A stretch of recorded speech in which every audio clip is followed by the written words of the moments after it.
We're going to line them up and qualify them here at the Texas Motor Speedway for the Dickies 500 on this very quick mile-and-a-half Texas Motor Speedway. It's race number 8 in the chase for the 2009 Sprint Cup. Jimmie Johnson comes in here with a cushion of more than one race as he continues his quest to win his 4th consecutive NASCAR Sprint Cup championship. And hi, everybody. Glad you're back with us. Steve Burns, Larry McReynolds, and Jeff Hammond. We're still here. We're still here. Hope you still like us. Jeff, we had lunch. We did. We had a snack and a nap. We're ready. Yeah. We talk about starting positions so much in relation to qualifying and why it's important. 13 of the 17 races here, Jeff, have been won from a top 10, but guess what? What? 10 have been won from a top 5 starting position. So you pretty much kind of summed up what I'm thinking is for a guy like Jimmie Johnson and Chad Canals who put a lot of emphasis on qualifying, more important to start up front than ever, because I look at it like getting back in the pack could be very dangerous here at Texas. Now we talk about the cushion that they have. I would hate to be trying to come through traffic right now to get my way to the front to get a bonus points or try to lead this race. So qualifying up front I think is important for this team, and it's maybe even more important for guys like Mark Martin. If they want to slow him down, they need to qualify up front, put pressure on him, and try to make him make a mistake. With just 3 races to go, they got a lot of ground to make up, but here today for qualifying, it could be important. Yeah, getting in the back of the pack can be dangerous in the race, but what we saw in practice earlier, an hour-and-a-half practice session, stepping across the line, especially turn 2, can be a little bit dangerous. We had 6 cars slap the wall on the exit of turn 2. In fact, Jeff Burton and the 31, Mike Bliss in the 09, will be going to a backup car, so this place has gained some grip. It's starting to cool down, but you want to get against that line, but don't step across it because this place will bite you. And Larry, you talked about the cars that actually hit that wall outside turn 2. How about the near misses? Denny Hamlin had his car pointed at the infield, so that exit off turn 2 was the hot spot. And I think we even had some cars that tagged it that we did not document, just a little bit of damage to the right rear quarter pound. Like the 82 of Scott Speed. I mean, he's got to be one of the go homers, so he's going to have to let it hang out a little bit as we look at Matt Kenseth right now on his first lap, 28.67. Looks like he's going to be one and done. I think we're going to see a lot of that, Larry. It seems like this racetrack and these tires are not what you call matching up for a faster lap on the second one. So I look for a lot of guys to run that one lap, Steve, and possibly just go ahead and take it to the house. I think especially our top 35 guys. We get to our go homers. If you don't run a good lap, you have to go down swing, and they may run a second lap. And you already kind of pointed out, on that second lap, turn 2 really gets a lot more, I think, intriguing and dangerous because you've lost some of that grip of those tires. We talked about that transition. Elliott Sadler heads out onto the racetrack. Get him, buddy, get him. That transition, Jeff, Larry, off of turn 2, and the drivers talk about how it falls off. It falls away from 24 degrees right there in the center. As you're doing the exit, it drops off right in that area to 5 degrees. That's all you've got to catch you, and that's what's gotten a lot of guys in trouble. That exit carrying so much speed. Remember, over 188 miles an hour. The majority of the field, a couple guys in the 189 miles an hour bracket. So it's going to really be fast. Elliott Sadler won here back in 2004.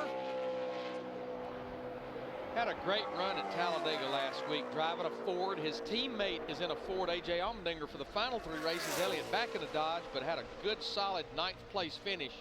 Elliott in practice earlier today was 28th quickest. Larry, I want to point out, the racetrack's going to cool down later in this qualifying session. Should get a little more speed in it, but so far, Matt Kenseth has improved his qualifying effort by a couple of tenths. So we'll see if this racetrack and these guys can pick it up a little bit. Elliott does pick it up about a couple tenths over what he practiced at earlier. Yeah, we're definitely starting to see shade down in turn 1 in the middle of 1 and 2. Elliott Sadler will be followed by Mark Martin, Juan Pablo Montoya, and Jimmie Johnson. Stay with us here at Texas. Speed's presentation of NASCAR Sprint Cup qualifying from Texas is presented by the newest $5 footlong. Try the spicy buffalo chicken footlong. Subway, eat fresh. Mark Martin, the 3rd driver out here, won back in 1998 at Texas Motor Speedway. Best start is 3rd. Mark was 13th quickest in practice at a 28.76 with this 5 car. Don't know that he ever got completely happy with his race car in that hour-and-a-half practice. If you take a look at our tracker right now, it looked like the guys went to work on this 5-car. Alan Gustafson and the team, Mark told him what he needed. He said, if you can get it a little bit better, guys, I can hustle it. And so far, he's looking pretty good as far as the tracker, but will be quicker than what he did in practice. A 28.76 in practice, and right now he found about 3.5 tenths in that qualifying run, Steve. 28.40 for Mark Martin. Joining us down on pit road, Bob Dillner. Brad Keselowski, the first time in the 12 machine for Penske Racing. Not a bad practice session earlier. Do you have any butterflies? Are you ready to go? No butterflies. In fact, I'm probably calmer than I've ever been qualifying a Cup car because we're locked in. You know, it's an awesome feeling, and I'm very thankful for this opportunity here at Penske Racing, and hopefully we can make the most of it. We had a great practice session here today, and we'll just keep digging. I think we've got a good shot at having a strong qualifying run. I don't know if we're going to be as good as Mark was right there. That was pretty phenomenal, but I'm excited about this. This is a great opportunity. He was the fastest Dodge of all earlier on in practice, Wendy. And Matt Kenseth has climbed out of his race car. Matt, what did you feel first car out there for a qualifying lap? How did it go for you? Well, it was better than practice. I was happy with the changes they made on the 12 Ford. It handled better and it drove better. I just didn't really get it all. I didn't do the best job down there 1 and 2, but it was a little bit better. Hopefully it'll be respectable. All right, thanks to Matt Kenseth, and Mark Martin went out there and is at the top spot, and hopefully we'll catch up with him, but I could already hear on the radio communication how thankful he was to his crew chief, Alan Gustafson, and how they've changed his race car for qualifying. Wendy, while Pablo Montoya second quick at a 28.51, and Mark Martin's speed 190.087 miles per hour. 190 miles an hour average, guys, so that means they are hauling the mail off down in these corners. Well over 200 miles per hour, but yeah, Juan picks up about 0.4 of a second from what he practiced. This is one of those times, Larry, and again, you've worked with drivers here at Texas, but also this is when the driver really has to knuckle up. We're going to find out what they're made out of, and here's a guy that's going to give us a pretty good test. Again, starting in that top 5, Steve, you've already pointed out how important it is. Can Jimmy Johnson in the 48 car, kind of step up when it's necessary and get it done? So far, they've been able to do it all year long. Jimmy has 4 top 5 starts here at Texas. A win, he's finished second 3 times, 9 top 10 finishes. He eased her down into turn 1, but he really picked the throttle up quickly. Let's see what it does down in 3 and 4. You know, we've had 33 races this year. This race team, yeah, they've got 3 poles, but how about 24 top 10 starts in 2009? Don't think it's going to quite reach his teammate Mark Martin at 5. Jimmy Johnson second quick, as Larry said to his teammate Mark Martin, at a 28.44, 189.860 miles per hour. He picked up about 1.5, 1 3/4 tenths, where we're seeing some of these guys that maybe didn't run quite as good as they felt like they should. They've picked up 3 or 4 tenths from practice. Jeff, Larry, you think Chad Canals will be happy with that lap? No. He's not on the pole, right? That's right. If he doesn't set a new track record, I think he is never totally happy, even if he are sitting on the pole. 19-year-old Joey Logano, 6th driver to qualify. Watching at home, 28.40 is the time to beat. Logano will be followed by Reed Sorensen, Brad Keselowski, Brian Vickers, and David Reagan. 47 cars here for 43 spots. Beautiful weather here in Texas. High today, 80 degrees, nice breeze blowing. And Joey was the fastest Toyota in practice. He was 11th quickest overall. What a great run for this 20 group, and Joey at Talladega finished 3rd. In fact, he had top 10 finishes at both of the Talladega races. Tracker moving up. Now it slides back just a bit, but it looks like a good lap, Larry. It's going to be a good lap for Joey in his 3rd start here. In fact, he's 3rd quickest at a 28.45. So it's Mark Martin, Jimmy Johnson, and Joey Logano through 6 drivers. Reed Sorensen, Brad Keselowski, and Brian Vickers up next.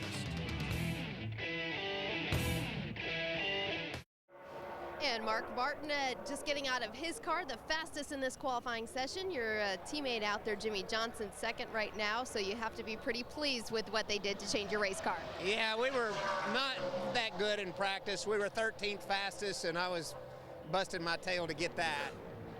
And I was feeling all down and out about it. I couldn't tell them how to get us, in the hunt. And so you know, I just left it up to Alan, and that's a lot of race car right there, because that lap wasn't a pole-getting lap by any means, but we stack up a lot better, it looks like, than we did in practice, unless the track gets faster, and still we laid down a great lap against, you know, our immediate competition that went out around us. I'm proud of this team, and have a lot more confidence in them than I do in myself. Well, good luck to Mark Martin. 7 poles in 2009, and he doesn't think it's going to stick. Of course, this track is going to cool down as the sun goes down, and those guys that are going later in the day will have an advantage. And Steve, right now, watching Reed Sorensen, who just qualified 4th, Larry and I were sitting here watching the tracker all the way into turn 3 and just off the late exit of turn 4. He was on a pole run, but our top 4 guys are only separated by 4/100ths of a second. And Jeff, I love Mark Martin, but he never thinks it's going to stick. Well, I understand that, but I see him take a basically a big sigh of relief just before he talked to Wendy. So I'm pretty sure that lap got his attention. You just saw the racetrack there. When we finished practice, there was just a little bit of shadow over in turn 2 from the suites and the condos. Now you're seeing almost the entire front straightaway, and all the way well past the middle of 1 and 2, it's covered in shadows. And guys, here's a guy right now that can surprise you. Brad Keselowski just announced this week he will finish this season in that number 12 car for Penske, placing David Stremme, so they're getting a head start on the 2010 season. Now, he made his Sprint Cup Series debut here 1 year ago. In fact, he has 2 starts here. It has not been a great racetrack for him, and I don't think he's going to be happy with his qualifying run because he's the slowest of our 8 cars that's qualified. Bob Dillner. Tony Stewart getting inside his race car down here, 14th quick in this morning's practice session. Mark laid down a lap, man. What do you think you can turn? A 28.4. He ran a 5 in practice, or 5 was quick in practice, so I think I ran a 77 or 75 or something, so I'm hoping somewhere in the 40s to 50s. Talking to Tony Stewart and his team a little while earlier. Doesn't have the qualifying car, guys, but he thinks he's got a really good race car. He always races good here at Texas Motor Speedway. Has a win a couple of years ago. Guys, interesting numbers about Brian Vickers here at the Texas Motor Speedway. 10 starts, never a top 10 finish, but he does have a pole. That came back in 2006. Yeah, he's actually the track record holder here at a 27.51. And Larry, during practice, we were kind of watching the Toyotas. They haven't really showed a lot of muscle here now. You know, Joey Logano is right now currently 3rd quickest, and he picked up quite a bit over what he practiced. But guys like Brian Vickers, who you would expect to have been fast in practice, hasn't been. But look at coming through 3 and 4. That trackers tell us this is working better for him. What can he do? Get back off the corner. He used her all up off turn 4. This is going to be a top 5 run, at least for right now. 4th quickest. And when you think about the 7 chase races for this team that basically has 6 poles this year, their best start in the chase, 12th 3 times. And he picked up a half a second over what he practiced at, Steve. 28.45 for Brian Vickers. There's Dale Earnhardt Jr. He goes out soon. Mark Martin, his teammate, is the man to beat. We are in the Lone Star State for NASCAR Sprint Cup Series qualifying here at the Texas Motor Speedway. Dale Earnhardt Jr., 15th quick in the practice session this morning. What do you think? What prediction here for qualifying in Texas? Yeah, I ain't too good at predictions, but National Guardian Peterson Chevrolet was a little bit tight in 3 and 4 all day, and we worked on that and got a little bit better, and we still need to make a little bit more improvement to be able to crack into the top 10 in practice. So we made some changes since then, and hopefully they're going to work out for us. It's really, really windy, but speeds have picked up due to how cool the track's gotten, so hopefully we'll see what we got. Mark laid down your teammate a heck of a lap of 40. You think you can come close to that? We've run faster than that before, but that's a good lap. So we'll go out there and see what we got. We got a chance to do it. The Hendrick boys leading the parade in qualifying so far for the NASCAR Sprint Cup Series. Guys, when Bob went over to interview him, I saw something that I think tells you a lot about this racetrack and what these drivers are faced with. He was very focused. It's almost like, I'll talk to you, but I don't really want to talk to you because I'm thinking about my lap. Everything happens here so fast, you've got to be focused. And I think for a lot of these guys getting ready to go out, they're knowing that over 200 miles an hour plus down in these corners, you got to hit your marks, you got to be right on, and you got to have confidence that if you made adjustments to your car, a lot like Mark Martin, it's going to hook and going to go where you want it to go when you need it. Our most recent winner in the NASCAR Sprint Cup Series, Jamie McMurray, off a big win at Talladega, does not know what he's going to do for that 2010 season. But Jeff, as you mentioned, that can't but help his cause for 2010. Well, it's easy to walk up and tell somebody, hey, I'd like to have a job. I won a race in 2009. Yeah. Not a lot of guys have done that. He was a 14th winner this year as far as Sprint Cup's concerned, but a great win for him, as well as that number 26 car and Jack Roush. Had a little trouble in first part of practice, got in that number 2 wall, but you know, trying to put down a good consistent lap right now, and it looks like he's going to wind up 8th quickest. Yeah, he hit the wall pretty much almost straight off pit road. It was within the first 2 or 3 minutes of that practice session. Very first minute. And Jamie right now has the look about that he's going to go ahead and run this second lap. I just never say never, and I know he's flirting with it, but I think he'll start to lose ground on the exit of turn 4, and the grip just goes away more and more. I get ready to say, if he pulled that off, he was going to change the game plan of a lot of teams right now. Yeah, 0.3 of a second he lost from lap 1 to lap 2. Jamie McMurray will be followed when we come back by Paul Menard, Tony Stewart, Dale Earnhardt Jr., and Micah Waltrip. Casey Kane also set to go out here at Texas. Paul Menard in the Menards number 98 for Yates Racing. Started 5th here back in the spring. Yeah, he started 5th and wound up finishing 13th, so good racetrack for Paul. He was 37th quickest in practice at a 29.13. He did not crack the 28-second bracket in that hour-and-a-half practice. Got involved in an early crash at Talladega last week. I think he actually cut down a tire, and he and Joe Nemechek got together on lap 5.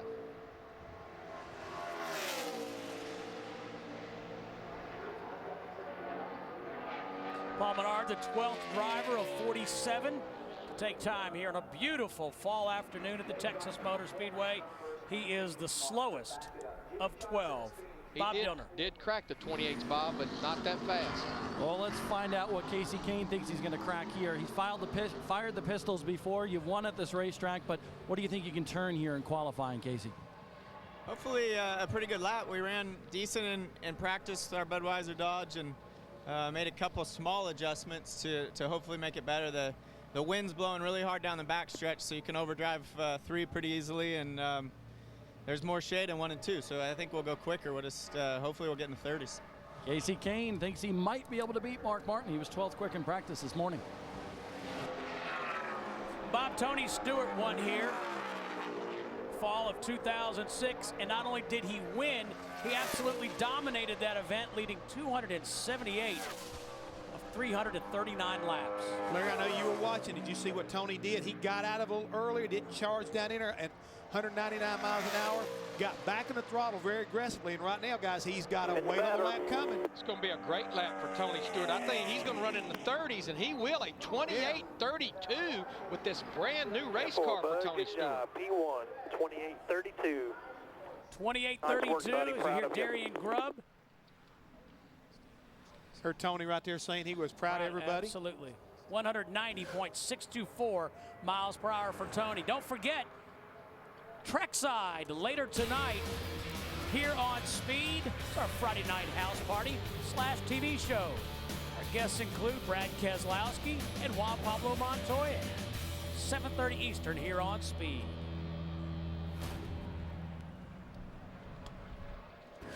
So the new time to beat is 28.32, laid down by Tony Stewart. You know, back to Tony Stewart, if you look at the first 32 races of 2009 as we watched Dale Earnhardt Jr. start his qualifying run, Stewart Haas Racing, the 39 and the 14, had no DNFs. Both of them got a DNF last week, the same lap, the same crash on the back straightaway. Dale Earnhardt Jr. got the first of his 18 NASCAR Sprint Cup Series wins here. Looking good. Back in 2000. Third quickest, 28.42. So we've got Hendrick cars second, third, and fourth, and no Hendrick affiliation on the pole right now. Coming up, we'll see Michael Waltrip, Casey Kane, and John Andretti, and Kyle Busch. NASCAR Sprint Cup Series qualifying live on Speed here from the Texas Motor Speedway. Pretty fast for Tony Stewart. He's the provisional pole sitter. Kyle Busch, a 30 is what Tony Stewart turned. What do you think you can turn here? Could you beat him? I'm hoping for a 50, so we'll see what the M&M's Camry has in store. Dave's done a good job. You know, we just don't quite have the speed we need for qualifying, but race stuff was comfortable. 6th quick this morning. How much is this wind a factor, Kyle? I don't know. I don't even know where it's blowing. I haven't paid attention, so it shouldn't be that big a deal. You know, if it blows you really good down the front, you'll get a good speed down the front, but it doesn't hurt that much because the grandstands are so big. Unfortunately, it's blowing straight into turn number 3, and that's where the guys are having some trouble getting into 3. Yeah, definitely there were some guys complaining a little bit about that in the practice earlier, and just pretty much looking at the flags, you know, still blowing pretty hard, a tailwind down the back straightaway, a crosswind in 3 and 4. Michael Waltrip, the slowest of 15 drivers. See the flag at half staff out of respect to the soldiers who were killed tragically yesterday at Fort Hood, which is 140 miles from this Texas Motor Speedway. And we've said it before today, but it certainly bears repeating. Our condolences to the families of all those affected. 30 soldiers injured, 12 killed, plus 1 civilian. So from all of us, God bless our Fort Hood troops. Texas Motor Speedway adding that logo here just this afternoon to honor those fallen. I think that's a very fitting tribute and response to what went on by Eddie Gossage and everybody here at Texas Motor Speedway. Tragic situation right there. You know, I heard something cool as we watched Casey Kane, Larry, Jeff. If you see a serviceman or woman, see them in an airport or out at a store, shake their hand and say thank you. I think that would be very appropriate because, you know, we will have probably 150, 175,000 people here on Sunday. Reason we can be here and feel safe about it are those men and women that you see in uniform. Great lap for Casey Kane. Larry, Jeff, he jumps to the top with a 28.27. That's 190.975 miles per hour. You could almost hear the confidence in his voice when we interviewed him that he felt like the track had gained some grip. He had been pretty good in practice. He could go out there and lay a lap down, and that he indeed did. One for the pole here in 2006. Bob? Walking along with Greg Biffle, and the funny story here is I just asked Biffle, can you beat a 30? Now you don't have to beat a 30. You told me you thought it was going to be faster anyway, so can you beat a 27? I don't know. This car is pretty good. You know, we ran like a 50 or 60 in practice, but, you know, sun's down. The track's got a lot of speed in it. We'll just see what we can do. We all said that the track was going to get faster and faster in qualifying. It is, boys. Yes, it is. Yeah, we're seeing more shade over that front stretch down into the corners. See it creeping across the grass here onto the pit road. Yeah, Clint Boyer was fastest in practice at a 28.51, and we pretty much have already had 10 cars better than. He goes out a little bit later, like 26, but guys like Carl Edwards, along with Clint Boyer and Ryan Newman, we're going to find out exactly how fast they can go.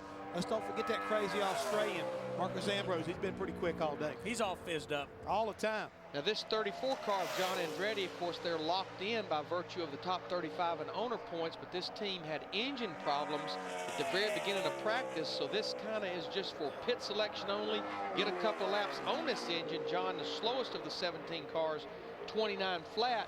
John had told me earlier, I didn't realize it. I knew that obviously Sam Hornish, Tony Stewart had run an IRL car here. John Andretti actually qualified 7th last year for an IRL race here at Texas Motor Speedway. Let's go down to the pit road in Wendy. And Tony Stewart almost had the pole there. That was a fast lap you laid down, 28.32. Man, Casey Kane just glued down a lap as well, though. Yeah, I'm happy with our lap, though. That's about 2/10 faster than I was even hoping for. So proud of Darian Grubb and these guys. We started off pretty slow in this morning's practice and gained speed all through the session. Everybody worked really hard. So very proud of everybody in this Old Spice Office Depot Chevy. All right, thanks, Smoke. And of course, Tony Stewart's best start here at Texas is 7th. I think that's going to stick in the top 10 here today. All right, thank you, Wendy.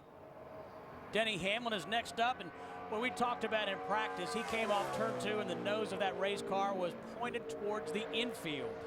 Did a really good job of saving that race car, and A lot of guys can't say that so far today. We got a few guys with backup cars, which we'll see later on this qualifying session. Jeff Burton is along with Mike Bliss. The 09 car had to go to backup cars. Denny Hamlin will be followed by Martin Truex Jr., Kyle Busch, and Robbie Gordon. Now, this is the car that they raced at Lowe's Motor Speedway a couple of weeks ago that seemed like to be the car that might could contend for that win when they had engine failure. We were talking earlier, and Wendy reported that this team, they've had 2 engine failures in the last 3 races, and it just was simply a parts failure.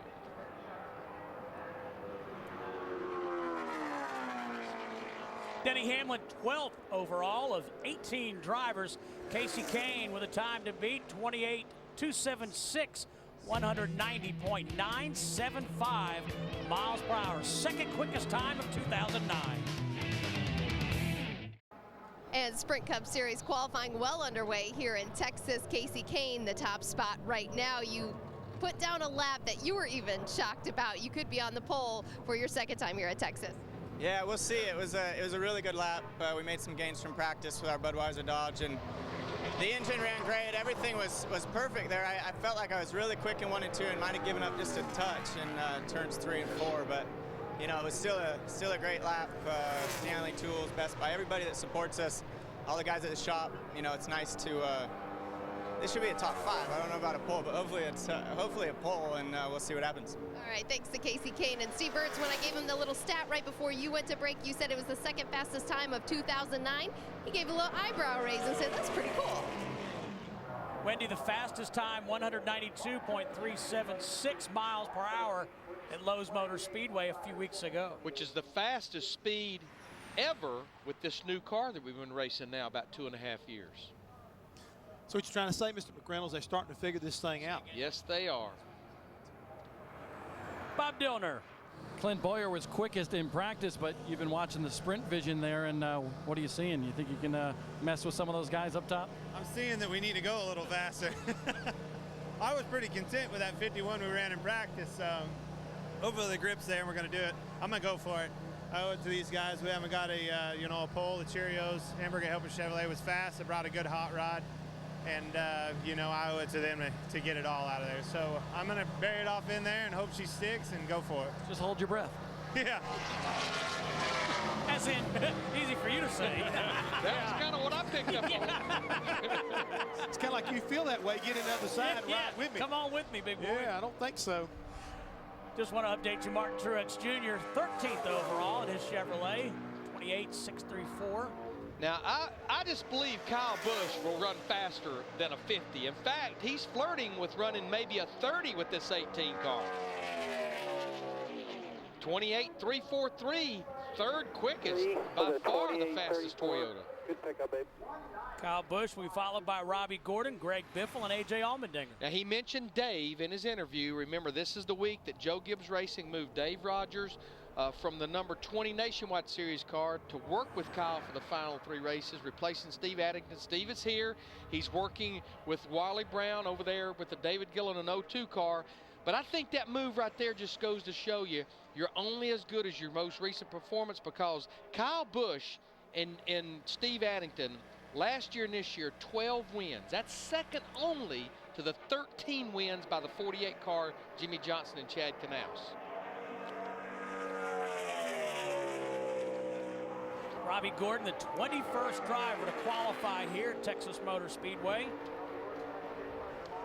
Robbie stayed up near the top of the charts, pretty close to it for most of the practice, and they started really reeling some qualifying runs off. He was 33rd quickest with this 7 car.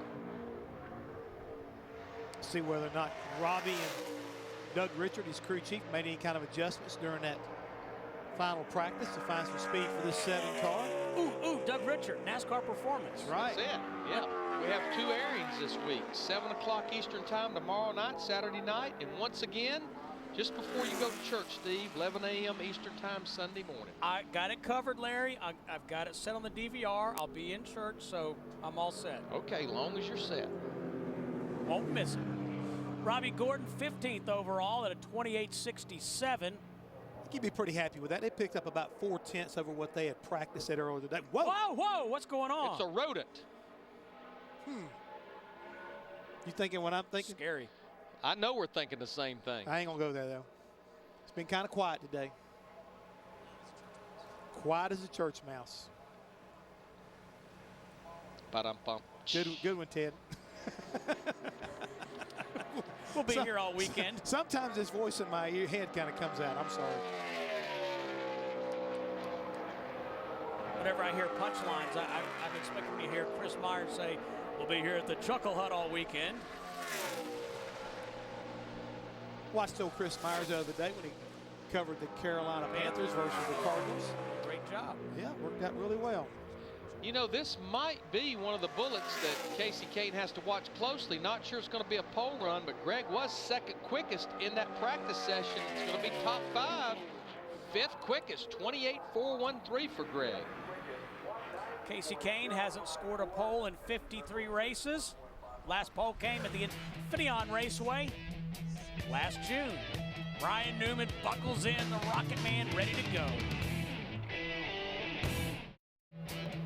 Beautiful fall afternoon here in Fort Worth, Texas at the Great American Speedway, the Texas Motor Speedway. A.J. Allmendinger for Richard Petty Motorsports, and as Larry and Jeff have noted, he's going to drive a Ford in the remaining 3 races of 2009. Oh, hang on to her, A.J.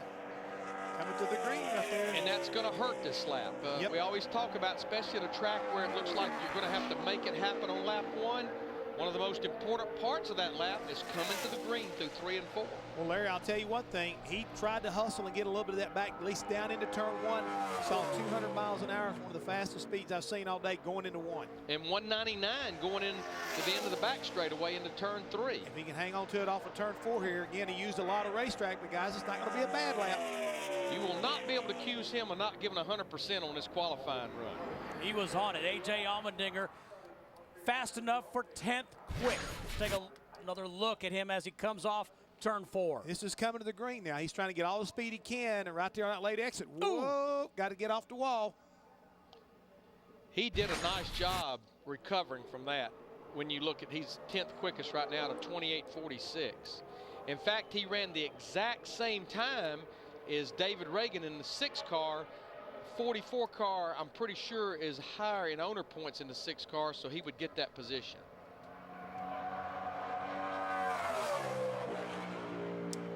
Our spring winner here, guys, Jeff Gordon. Started second here in the spring, but brought it home #1.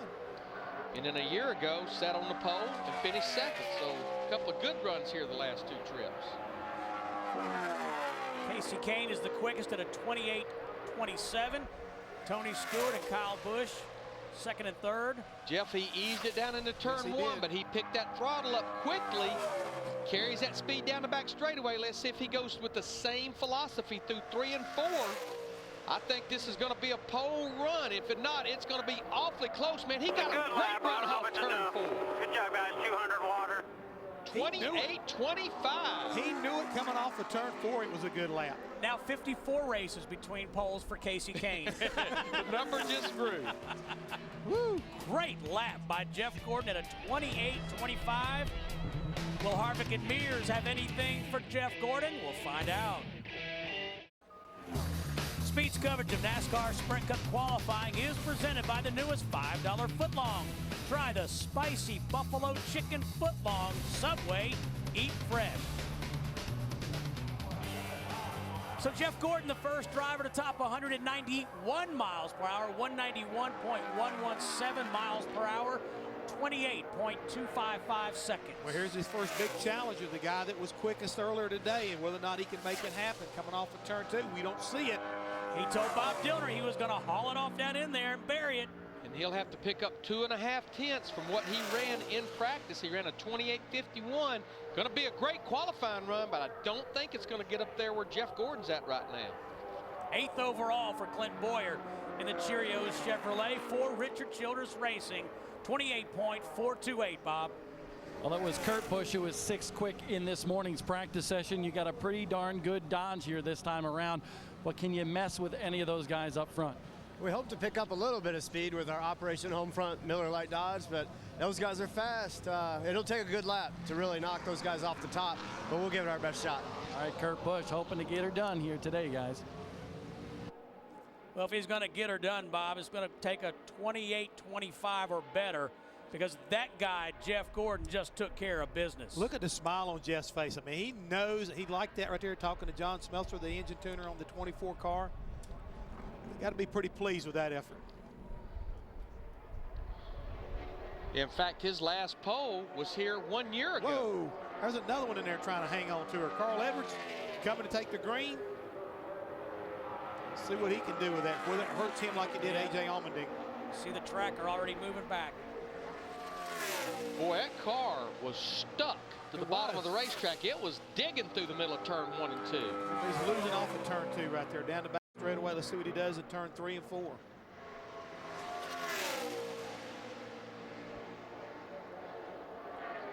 It's like a top 5 run in any event for Carl Edwards. Good recovery right there, Steve. Yes, it's going to be 5th quick for him at a 28:39.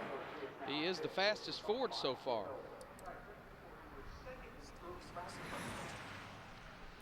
Well, next up is Ryan Newman, and what a hairy ride he took last Sunday at the Talladega Super Speedway. Closing laps, down the backstretch. There you see him lift off, and he lands right on top of Kevin Harvick. Another look. Kevin Harvick probably wondered, what in the world? Yeah, where do I go? You couldn't go anywhere, Kevin. There's nothing else you could have done, but this is a good thing about it, guys. As horrific as that looked, there's Ryan Newman stepping out of what's left of that 39 car. Yeah, great job by the safety crew there. Once they knew there was no potential for fire, once they knew that Ryan was okay, they took the time to go through the procedure of getting the car back on its wheels, and you could see Ryan climbing out of it. It wasn't long after that the broadcast interviewed him coming out of the infield care center. Yeah, terrific to see Ryan Newman was okay. Frustrated, but okay. Ryan won here back in 2003. In fact, that was Ryan's first DNF of 2009, his first DNF since the Talladega race back last fall. Probably going to be disappointed with this lap, 28.62, 19th overall of 27 drivers. Yeah, it never looked like he really carried the speed to the start-finish line, and definitely wasn't that quick down in through turn 1 and 2, and he just never really had the speed, it looked like, Steve, at any point of the racetrack to really look like he could contend with his, teammate, Tony Stewart. Only picked up 2 tenths, and I say only because we saw a lot of guys pick up 3, 4, and 5 tenths. Exactly. Eric Darnell scheduled to be up next. We go to Wendy. And the last time Jeff Gordon was on a pole was right here at Texas 1 year ago. How cool would it be to get that today? How meaningful would it be to you? Man, we've been so close this year. And just, been getting beat on these poles by Mark Martin and Ryan Newman and Jimmy Johnson, a bunch of them. So that was a great lap. Really proud of the DuPont Chevrolet team. It's just solid at both ends. I didn't think that it was enough. I knew it was close, but I didn't think it was enough. So to be sitting there in P1 right now, I'm ecstatic, and keep our fingers crossed. We'd love to get a pole that we haven't had this year. All right, good luck. You've dodged a lot of bullets so far. Steve? Thank you, Wendy. Eric Darnell in the 96 car this week. This will be his 5th start in this car. He ends up 25th quickest at a 28.84.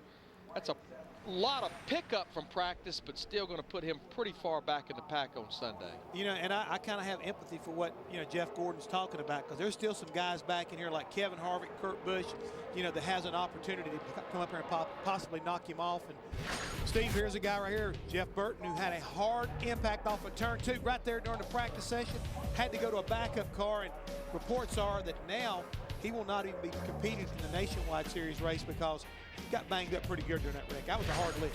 His teammate Casey Mears will now step in that number 29 car, qualified just shortly after this qualifying session. Which you will see here on Speed. They won't be seeing us this time. Well, we're going to go down and get ready for trackside. Yeah. So Rick Allen and Phil Hang on to her. Parsons. This is the first laps he's making in this backup car. He has 17 starts here. He's one of only 2 drivers to have 2 wins. In fact, he won the inaugural race here back in 1997. And one other thing, handsome Herbie Sadler will be there with that group. And Larry, will point out one thing. You mentioned him winning the first race here. Guess who his crew chief was? Buddy Parrott. It was Buddy Parrott. That's right.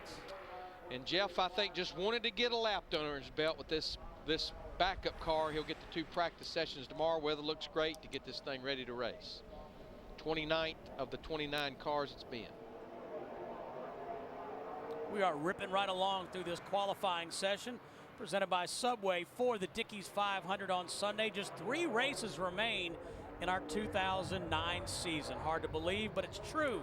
Marcos Ambrose said after the season he's going to head back to his native Tasmania with his wife and 2 daughters and get fizzed up. I may just go with him. Let's go. He's probably going to do some gold mining or something back there in his home country. But, you know, Marcus had a good qualifying run here in the spring, qualified 11th, didn't finish that well, but he likes these fast racetracks, and so far today, that car's been pretty quick. On NASCAR Race Hub, he said he's going to drink a few tinnies when he goes back. What is that? I think it's a beer. Like tinny, exactly. Like a beer can. Is that what that is? Oh, yeah. Oh, yeah.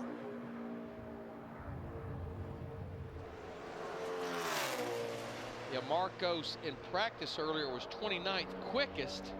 It's going to be just an okay qualifying run. Right now, he's 16th quickest at a 28:48. It's a good lap, but it looked like he may have gotten in just a little bit too hard to kind of hurt him on the exit of the corner. The 28:40 seems to be the popular bracket. We've got Mark Martin at 6th at a 28:40.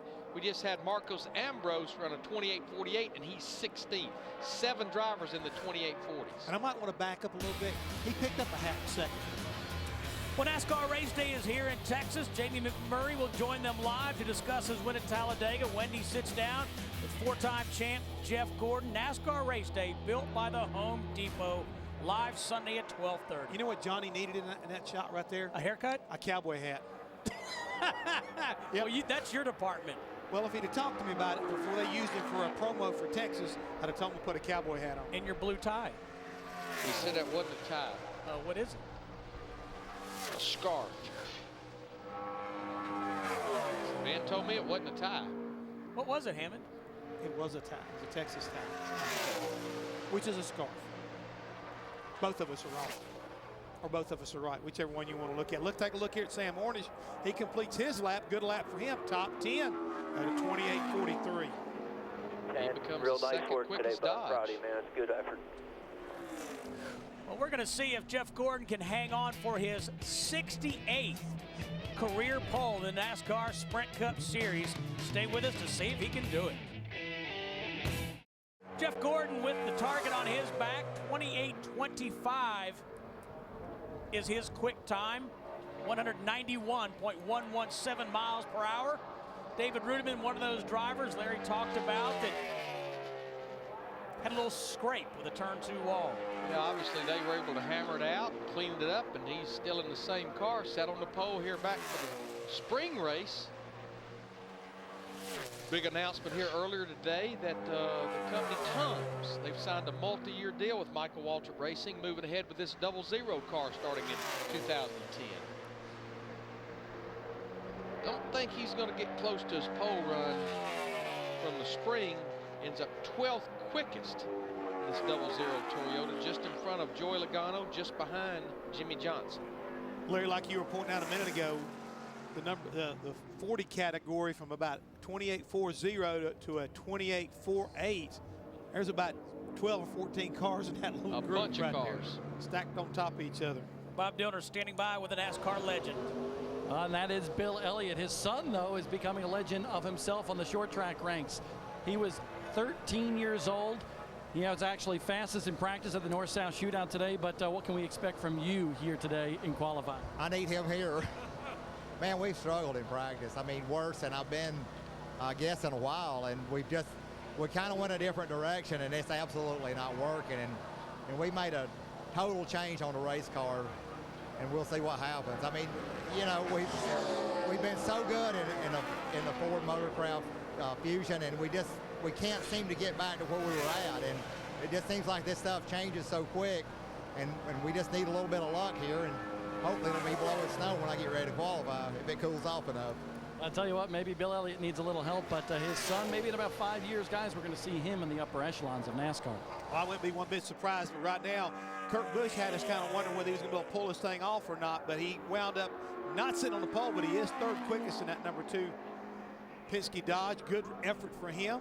Right in behind another Dodge of Casey Kane. Yeah, brand new car they've brought here. This is the third time they've broke a new car out in the chase, and only 3 100ths off of Jeff Gordon's time. He was looking good down in the turn 3. I thought maybe he would have a little something for him, but again, like we've seen so often here in this qualifying session, guys give up a lot of time off the exit of turn 4. With Jeff Casey Mears and Kevin Harvick, the final 2 drivers who are locked in. Then we start go or go home qualifying. 4 drivers will not make this show. And I want to go back when you talk about Bill Elliott struggling. He is going to have to get in on time because Bobby Labonte will wind up getting the past champions gear, right? So he's going to have to find Most recent speed champion, that's to be able correct. to get in this field, so he doesn't have anything as far as an insurance deal to fall back on. Whoa, Casey. Oh! Hang on. Hang on. That really hurt him off the exit of turn 2. Yeah, this 07 car pretty much struggled in practice. They were only 35th quickest. Second week of working with his new crew chief, Doug Randolph. They moved up to the Nationwide Series car. He's going to be 29th right now at a 28.755. 28.255 is the fastest lap turned in by Jeff Gordon. You heard us oohing and awing about Casey Mears' near miss. Let's take another look. Dreaded turn 2. You can see you get just a little bit high, and that car just steps out with you.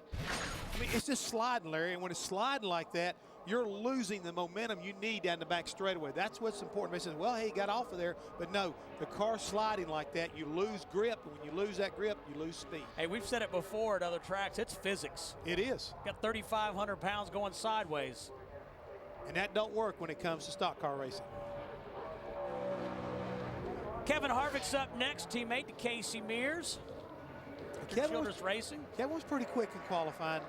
Practice earlier, so you might want to watch this 29 car. He may have something laid up that might just get Mr. Gordon's attention.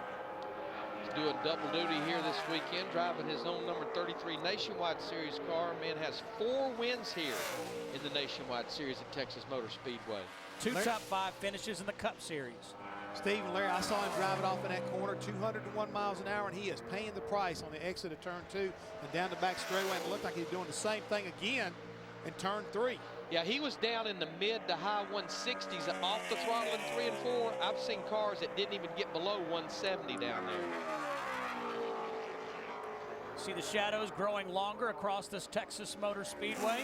Ends up 22nd at a 28.61. Knockout qualifying starts next. Scott Speed, Bobby Labonte, Michael McDowell, Regan Smith.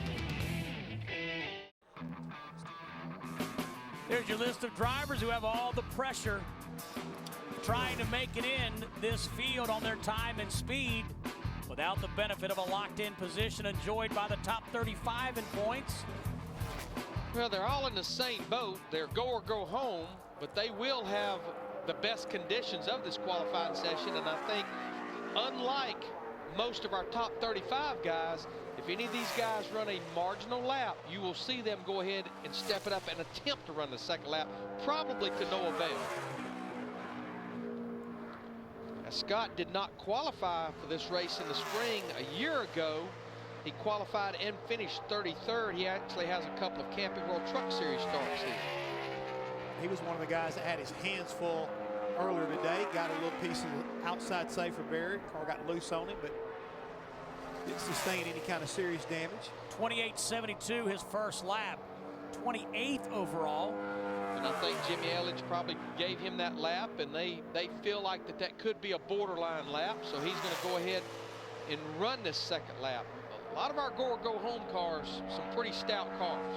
Well, he doesn't know whether or not he's in or not, so he's going to have to. I think you're going to see the first 4 or 5 of these guys kind of until we get a little bit better feel of what's going on. Definitely run 2 laps.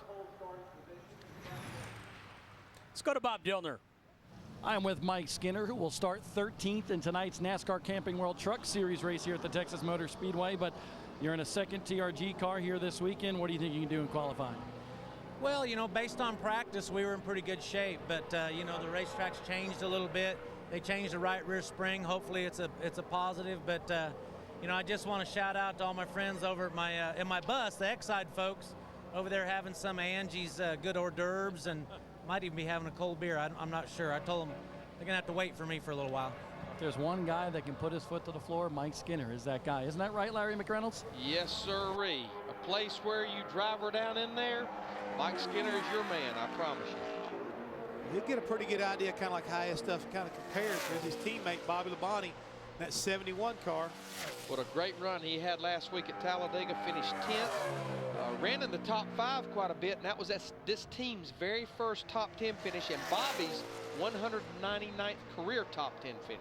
Speaking of Mike Skinner, too, folks, don't forget 8:30 Eastern coverage of the Camping World Truck Series race from the Texas Motor Speedway. They put on a fantastic show here on this fast mile-and-a-half. Matt Crafton on the pole. He's alongside Todd Bodine. Kyle Busch will start 12th, as Jeff said earlier. That'll be fun to watch. Now, I'm a little surprised. You talked about it, Jeff. Bobby Labonte, we know he's locked in by virtue of the championship provisional. Pretty good first lap, 28.67. And I just don't think, unless you just really mess up on lap 1, you're going to pick up on lap 2. He loses about a 10th, pretty much like anyone else that's attempted it. And I agree with you, Larry. I think that was kind of like maybe something that wasn't necessary. I don't think it's going to prove out on any of these guys. Like we keep saying, it's going to take a pretty bad first lap or come to the green to basically mandate you run that second one and think you're going to pick up anything. But I think he's plenty safe, and I'm also thinking that Scott Speed's time is going to be good enough, Steve. Michael McDowell is driving that 36 car, but a year and a half ago here at Texas Motor Speedway, a horrific wreck in qualifying. I'm sure many of you have seen it by now. Springs, sheet metal, parts, pieces flying off that 00. Michael McDowell got out of that car and walked away. And I think that wreck, we saw the Ryan Newman wreck from Talladega. We've been talking about this all day long. You go back to Jeff Gordon, Sam Hornish at Watkins Glen. We continue to get a testimony of just how good this race car is from a safety standpoint. This team had a great finish at Talladega last week with Robert Richardson Jr. Stayed out of trouble all day, got a top 20 finish in Robert's very first Sprint Cup Series start, finished 18th. Larry, Michael McDowell will be followed by Joe Nemechek, David Gilliland, Bill Elliott, and Mike Bliss. Now that 28.80 that he just ran, which is the slowest of our 4 go-or-go homers, I could certainly see that would be a lap that you would need to go ahead and try to run the second one. You know, conversely, you guys talked about Brad Keselowski. He has not had the benefit of having a locked-in position, but he does now. And I just think it would help that kid's confidence and be able to know you're locked into the race and just worry about your race trim. Well, and he told me at Chicagoland back in July that he's really struggled based on all of his experience in the Nationwide Series car, what it takes to get this car here stepped up in qualifying. Stay with us here in Texas for more qualifying. The questions to be answered. Will Jeff Gordon hang on for his 68th, yes, 68th Sprint Cup Series pole position? And who will make the show, and unfortunately, who will not? Who will go home? But I think what's more important about Jeff Gordon getting his first pole of 2009. Hard to believe. Hard to believe he's gone all year long, but he's been right there on the front row so many times, and always somebody kind of jumped up at the last second to knock him off the pole. But I don't think it's going to happen today, guys. I really don't. I don't know that he's got any more bullets to really dodge. Now, Joe Nemechek was the fastest of the go-or-go homers in practice earlier, but that first lap puts him the slowest of the go-or-go homers. Joe actually missed the show in the spring, did not qualify. Joe has 15 Texas Motor Speedway starts in his long career. Yeah, he ran a 28.78 in practice, Jeff, and he just slowed down to a 28.82, one of the few to maybe only cars that slowed down from what they practice. Well, there's something going on here because he's going to run second on it faster on his second lap at a 28.75, which is getting back close to what he did in a practice session. But what happened? There is one of those times where something was going wrong. But that pickup of 7/100, Steve, could make a difference in making this show and not making it. Bob Dillner. Well, Steve Burns, earlier today, Max Pappas found the limit of how hard you can push the car coming off of turn number 2. In fact, you side slapped the wall pretty good. How far do you got to push it here to get in the show, Max? It's gonna be all about commitment. It's gonna just be about commitment, pushing hard. Let me say hi to Marco and all my family that are at home. I love you guys. And it's gonna be just a pure commitment, follow your instinct, attack. And I know we have a good car in the Geico car, so with a little help from God, hopefully we can do it. A great effort last week in qualifying, but the incident this morning, does that kind of shy you around getting off turn 2 a little bit harder than you might? You look at me, you think you're shining me around?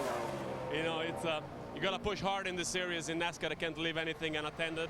And sometimes, you know, if you step above the line a little bit, the wall is there, but it's part of the game. You know, feel ready. That's what we like about Max Pappas, always trying to get the job done, especially after that top 5 qualifying run last week. Bob, thank you. David Gilliland, 21st overall.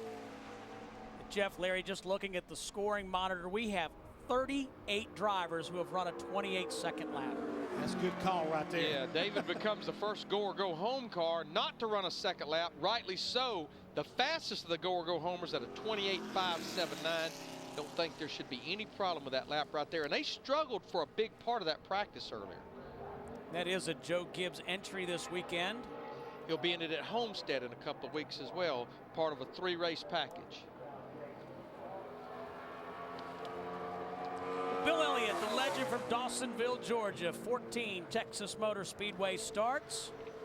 Steve, based off of what he said in our interview, he's going to use every bit of that experience he's got around Texas. Commitment. Commitment, yeah. Attack. Well, I'm talking right now, this guy's going to commit and attack too if he wants to make this race today. And I think Bill Elliott can get it done with the changes that Wood Brothers probably made on this 21. Yeah, Bill has 55 poles. His last pole, though, was in July of 2002 at Pocono. Be a key corner here right now if he can pick up some more speed. I think he's going to be in trouble on this lap. It's almost like what he's going to be banking on is Bobby Labonte get that championship provisional. Yeah, Bill way down the charts at a 28.877. Well, the good thing about it is Bobby looks like he's in a good position to qualify for the race on the speeds, which it would mean. Hang on to her, Bill. A little loose off of turn 2. He said, that ain't going to do me any good. Boys, that's all we've got. We're just going to have to wait and see how this unfolds. Don't need to wreck it and process. It looked like I think he'll be okay. I believe he's going to get that champion's provision. Just 6 drivers left to qualify here at the Texas Motor Speedway. Mike Bliss, Regan Smith, Mike Skinner, Tony Raines, Dave Blaney, and Max Pappas. Stay with us here on Speed. Speed's presentation of NASCAR Sprint Cup qualifying from Texas is presented by the newest $5 footlong. Try the spicy buffalo chicken footlong. Subway, eat fresh.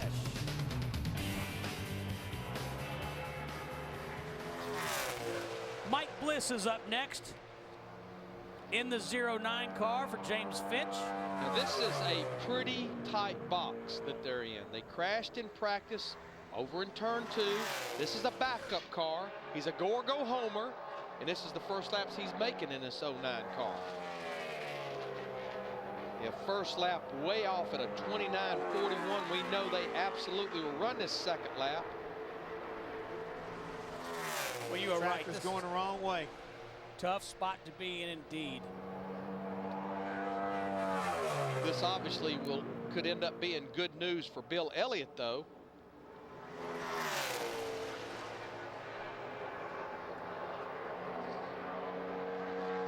I don't think the James Finch 09 car will race. He's not knocked out yet, but he is the slowest of the 42 cars. But that will lock Bill Elliott in with the championship provisional, as well as David Gilliland and Bobby Labonte actually gets in on time so far. Yep. Bobby getting locked in on time, that gives Bill the option right there, an opportunity to use that champion's provision. Next driver up is Regan Smith in the Furniture Row Chevrolet. Regan qualified 33rd here in the spring and wound up finishing 31st. And they struggled in practice, Jeff. They were 9th quickest of the go-or-go-homers, 42nd quickest overall. This team looks to run full-time in 2010. The little, green stripe the 30th spot, about right where he's at. That represents right now Scott Speed in the 82 car. You want to be to the left of that as he is right now. If you want to indeed race on Sunday, be guaranteed in at this point. And he's right on top of it. What do you say? Not going to quite get there, I don't think. In fact, he's 31st right behind Scott Speed. 4 1/1000ths of a second separating Scott Speed and Regan Smith. Scott Speed 28.721, Regan Smith 28.725. And I think we saw that in practice, that it would probably be this close on these go-home guys. How'd you like to miss that show and say, I missed it by 4 1/1000ths? 4 1/1000ths of a second. Almost like trying to blink your eyes one good time, wouldn't it? And I mean, right now, it's roughly less than a half a second off of Jeff Gordon's time. Yeah, 40 of our 43 drivers are in the 28-second category. Slows down about a 1/10 and a half, but that will lock Scott Speed into the show. Regan Smith is the bubble car right now. And nobody officially bumped out as of yet, but we're heading to that point. Mike Skinner, Tony Raines, Dave Blaney, and Max Pappas still to qualify. Yeah, Mike Bliss will now be the guy on the bubble. The next car will put him on the outside looking in. I got to tell my Texas Mike Skinner story. He came here the first 2 or 3 times, and Mike was the poster boy of blowing right front tires. And finally, 1999, we finished 11th. And I rode out of here with Mike, flew home with him, and he was pretty happy. And I said, Mike, I'm a little surprised. You're normally not very happy about finishing 11th in a race. He said, I'm not. But he said, that's the first time I've ever left Texas Motor Speedway walking out of the racetrack, not my head taped to a board in a helicopter. It's not funny, but it's funny. Yes, it is. He should be pretty happy with this, though, Larry. Yeah, 28.59, 23rd overall. And I would say they will call in to Mike. As you can see, he backs her down, but that will officially send Mike Bliss in the 09 car to the house. Skinner, the second quickest of the go-home drivers. David Gilliland is the fastest. That was really a good run by Mike. Good, solid effort right there by the number 70 car. And I think the tentative plan, I talked to Kevin Buckler, the owner of this car, earlier in the week, is to run Mike these last 3 races. And Mike runs well at all of these racetracks, Texas, Phoenix, and Homestead. Well, don't we hear a lot of rumors right now? Kevin's been looking at the opportunity to possibly putting on a second team. I think if he could get the sponsor in place, there'd be no question he would do it. See Tony Raines with 5 Texas Motor Speedway starts. He's made 12 races in 2009. Just 3 cars to go, Steve. Things are going to start tightening up as far as who's going to go home and who's not. Now, as far as the go-homers in practice, Tony was in pretty good shape. He was 5th quickest, but right now, the tracker not looking that great for Tony. Now the little green stripe represents Regan Smith in that 78 car. We anticipate that Tony, first lap 28.95, that he will go ahead and run this second lap. Carries a lot of speed getting in the corner, which obviously I think is where you try to make up ground, but it just doesn't work out. You can see it went way to the right on the exit. And let me interject this real quick. Bill Sloboda just handed me a note. Jeff Gordon hangs on for this pole position. It puts him 4th all-time behind Richard Petty, David Pearson, Cale Yarborough. How about that company? That's Hall of Fame numbers right there, boys. Yes, definitely so. Tony Raines picked up just a hair, 2 100ths on his second lap, and it does not appear as though that team will make this race. But Regan Smith will race in that 78 car. Some of Jeff Hammond's friends. You got boots like that. I look better in my Justins than he does.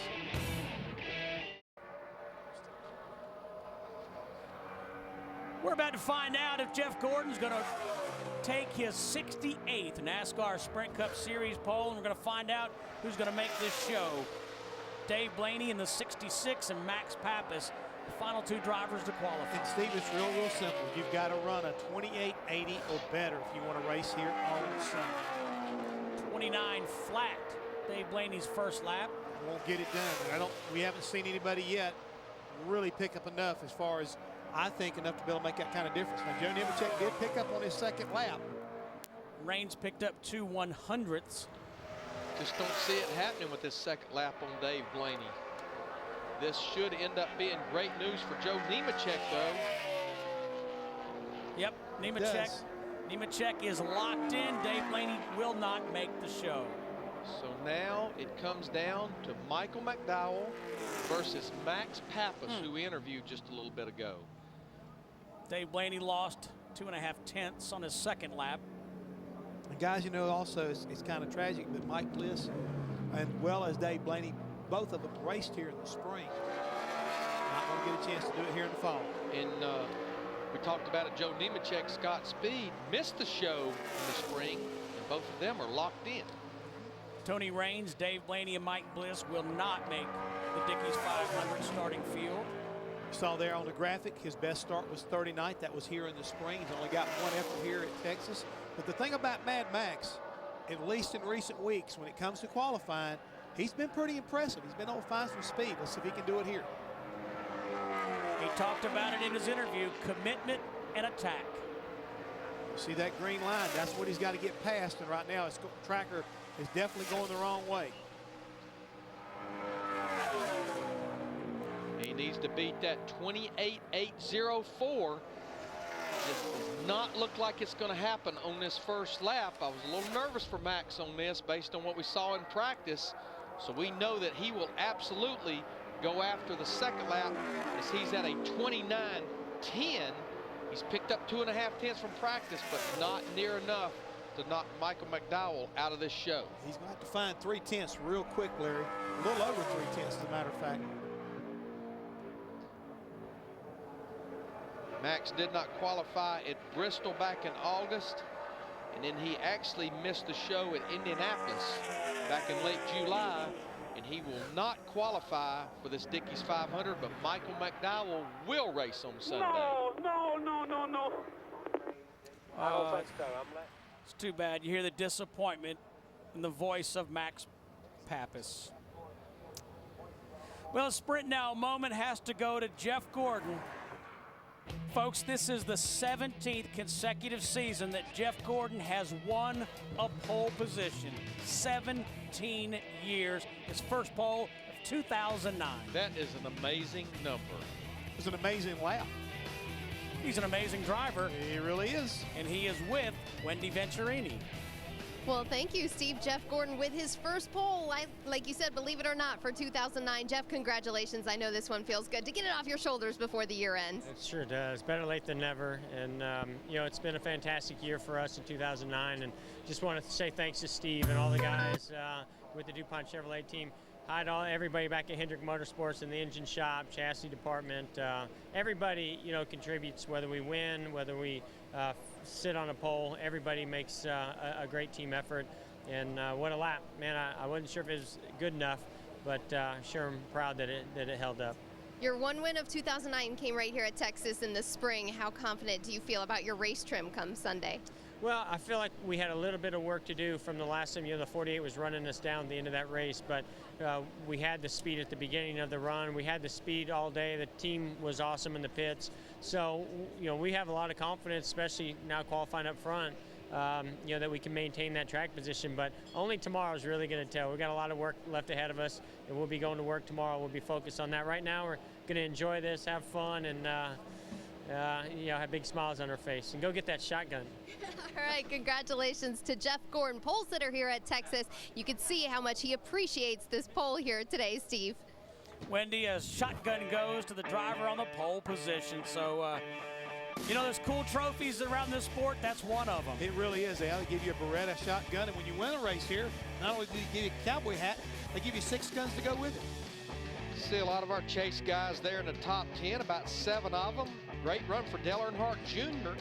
sitting back there in the 9th spot in that 88 car. Row number 6, that's the guy you got to watch. I think they're going to have to be smart at the start of this race. I know they're good enough to work their way to the front, but starting back there, they'll give them a little bit of a challenge. I'd watch that 42 car, Montoya, coming from 20th. I think he will move to the front when they drop the green flag. Way back on row 15, a former winner here, Matt Kenseth. He's another guy you might want to keep an eye on. Starting back of the field doesn't really bother that team. Several of our go or go home guys back here, rows 16 through 20. John Andretti, very little practice with that 34 car, lost an engine early when practice started. He will drop back a little bit and start from the rear of the field. So Jeff Gordon, the 11th different driver to win a pole position in 2009. Tony Raines, Dave Blaney, Max Pappas, Mike Bliss. Those drivers not making the show. Well, qualifying's been presented by Subway. We'll step aside when we come back. John Roberts continues the show from the speed stage.